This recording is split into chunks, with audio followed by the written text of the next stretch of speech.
Good morning guys. Another day, another video. So for today's vlog guys, hindi muna tayo magpo-food trip, magluluto or chichibugan vlog. So iba naman ngayon. So pero before that, time check muna tayo. 8 a.m. Sunday, June 28. So kung makikita niyo yung background ko guys, nandito kami ngayon sa TUP, Taguig Campus. Ayan, or Technological University of the Philippines, Taguig Campus.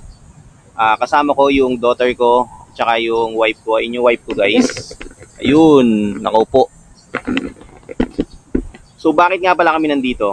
Today kasi guys, naka-schedule yung daughter ko for DOST scholarship examination dito sa TUP, sa Taguig. So ang exam ay mag-i-start ng 8 o'clock. So 8 o'clock na guys. So nag-i-start na sila ron hanggang 12 noon. So iintay namin siya rito guys ng 4 hours hanggang sa matapos yung examination nila. So hindi lang siya guys ang nag-exam dito. So marami rin siyang kasamang mga estudyante galing sa iba't ibang schools na nagtitake na exam today. So ayun, dito nga pala tayo guys sa quadrangle. Ayan o. Ayun yung basketball court nila. So ito lang yun guys. Ayan. Ayun yung wife ko. Nakaupo. Ayan. Tapos siya nga pala guys, makikita nyo rin dito sa video na to na naglakad-lakad kami ng wife ko dito sa loob ng campus nila. So pinayagan tayo ni Kuyang Guard, shoutout sa iyo Kuyang Guard, na pwede daw kami maglakad-lakad habang iniintay namin yung mga examinees na matapos. So naglakad-lakad kami rito guys. So ang laki pala netong campus na to. So merong ibang part na hindi na namin pinuntahan kasi ginagawa pa siya. So yun guys, gaya nga na sinabi ko, meron mga ibang part dito na hindi na namin pinuntahan ng wife ko kasi sarado siya. So sabi ni Kuyang Guard, kaya pa daw na magtayo ng 10 buildings dito sa loob ng campus. Kasi nga may na-acquired silang lote or area na kasalukuyang under construction na. So hindi na kami pumunta ron pero alam ko nadaanan siya ng video ko rito. Tapos, meron din dito mga dormitory exclusive for TUP students. So hindi na kami pinapunta doon kasi off-limit na doon, so prohibited na. So shoutout sa iyo Kuyang Guard. Ayun, again, ang bait niya. So pinayagan niya kaming maglakad-lakad kaysa nga daw na nakaupo lang kami rito, maghihintay kami ng 4 hours sa mga nagtitake na exam. So naglakad-lakad kami. So makikita niyo sa video ko na to guys. Pinan ko siya kanina. So yung quadrangle nila, so malaki siya. So meron siyang open basketball court. Tapos meron din siyang stage. Ayan. Ayun yung stage nila guys. Nandun na yun, no. Tapos open area to. Meron din siyang mini basketball court diyan. Siguro volleyball court or yun. Basta yung mga pang outside sports nila. So meron sila rito. So ito naman guys, yung nasa likod ko. Ayan. Yan. Kabaan na yan. So diyan kami nag-walking ng wife ko. So, makikita nyo rito sa video namin kung gaano siya kalaki yung area nila. Tapos, tinignan namin yung nakalagay nila doon na parang tablet. So, na-establish pala to guys noong 1977. Ayun, so makikita nyo rito na yung mga unang mga student yata dito sa loob ng TUP, yung mechanical technological information yata yun. Basta yun yung MTI nila. Naka-list down yung mga unang estudyante dito sa sa TUP dito sa Taguig. Inaugurated siya ni Ferdinand Marcos Sr. noong 1979. So tapos guys, ayun nga, pinakita ko sa inyo rito na inaugurated by Ferdinand Marcos Sr. yung school nito noong March 19, 1979. So ayun, tapos ang ino-offer nila rito guys ng mga courses ay more on engineering. Ayan, so lahat ng klase ng engineering is dito sa TUP Taguig mo makikita. And also meron din silang Bachelor of Technical Vocational Teachers Education na yun. Yun yung ino-offer, isa nila sa mga ino-offer nila rito. Tapos, ang main campus nila or yung pinaka-main ng TUP is yung TUP Manila. So, ayun. So, wala tayong ginagawa rito guys. Lakad lang tayo ng lakad. Syempre, pampalipas oras dahil hindi pa nga natin hindi pa nga natin pwedeng iwan yung daughter ko dahil kasalukuyan nag-e-exam sila ngayon dun sa room sa dulo. So off limit tayo ron, hindi na tayo pwedeng pumunta.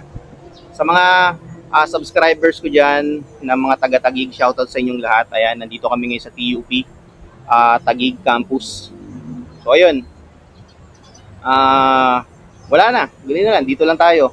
So hindi naman tayo pwedeng pumunta sa iba-ibang area dito kasi off limit, bawal. Kaya dito lang tayo. So kung makikita nyo guys, ito yung likod ko. Yan, doon yung entrance nila. Yung main entrance ng eskwela na to. So ayun. Ano ba? Wala na tayong pwedeng gawin dito guys. Nandito lang tayo sa loob ng sa loob ng campus. Ay siya nga pala guys. Maraming salamat nga pala sa mga nanonood ng ng quick food trip natin. Cooking trip natin at saka yung pinupuntahan nating mga tindahan ng mga pagkain. So maraming salamat guys dahil sa inyo tumataas yung yung public watch hours ko. So maraming salamat dun guys. So suportahan niyo lang ako guys para ma-meet natin yung 4,000 public hours. Kasi para makapag-apply na tayo guys ng monetization uli. Ayun, basta sa mga darating na vlog natin, explain ko sa inyo kung ano nangyari sa channel natin na to. Okay, but for now, ayun, again, nandito tayo sa TUP. Enjoy muna natin tong TUP Taguig sa loob. Kahit nakaka-board, kasi nga, 4 hours tayo maghihintay, ganun at ganun. Ganun talaga, it is what it is. Wala tayong magagawa. Hey! It Lord ain't sufficient. Tara na, lakad tayo.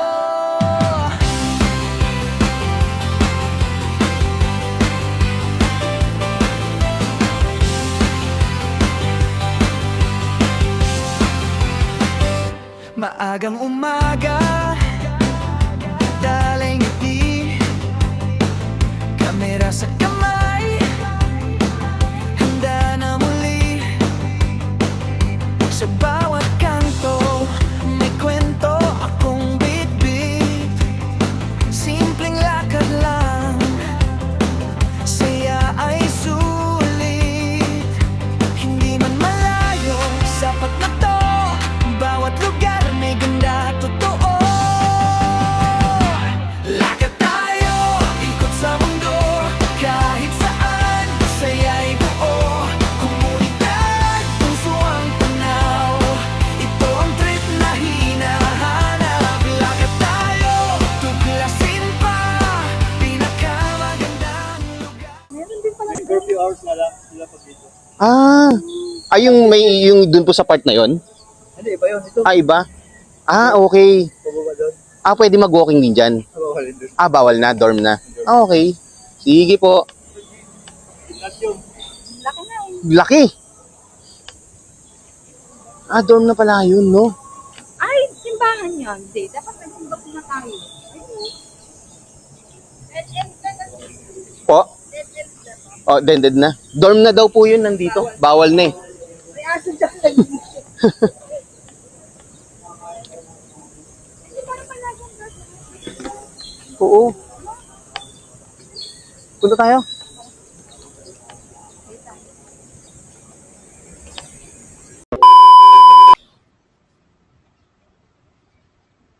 Okay guys, back to the vlog.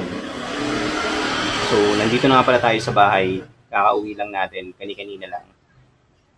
Natapos yung exam ng daughter ko sa TUP Taguig kaninang 10:30 AM. So, right after niyang matapos mag-exam, umuwi na rin kami agad kasi patanghali na. So, wala rin naman kami ibang gagawin. Kung nakikita nyo, nakapagpalit na ako ng t-shirt. So, kasi, nandito nga kami, kararating lang nga lang namin. So, ayun. Tinanong namin yung daughter ko kung kumusta yung exam. Sabi niya, okay naman daw. So, medyo mahirap yung examination compare sa iba. Pero kaya naman. So natapos niya naman yung exam within the specific time period. Kaya ayun. So yung result ng DOST scholarship exam is ilalabas September.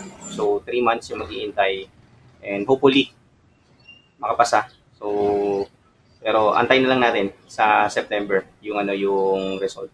So ayun guys, dito ko muna tatapusin tong vlog ko. So katatapos lang din namin kumain ng ng tanghalian at antok na kami. Pare-pareho. Yung daughter ko tulog na sa kwarto niya. Tapos ako tingnan niyo naman papikit na. Kasi maaga pa kaming umalis kanina eh. Kasi nga yung exam is 8 a.m. So ang call time nila is 7 a.m. So kaya maaga kaming umalis. So dito ko muna guys tatapusin yung vlog ko. Maraming salamat sa pagsama niyo sa amin sa TUP Taguig Campus hanggang sa aming pag-uwi. So kita-kits tayo guys sa mga susunod na vlog. Peace out muna.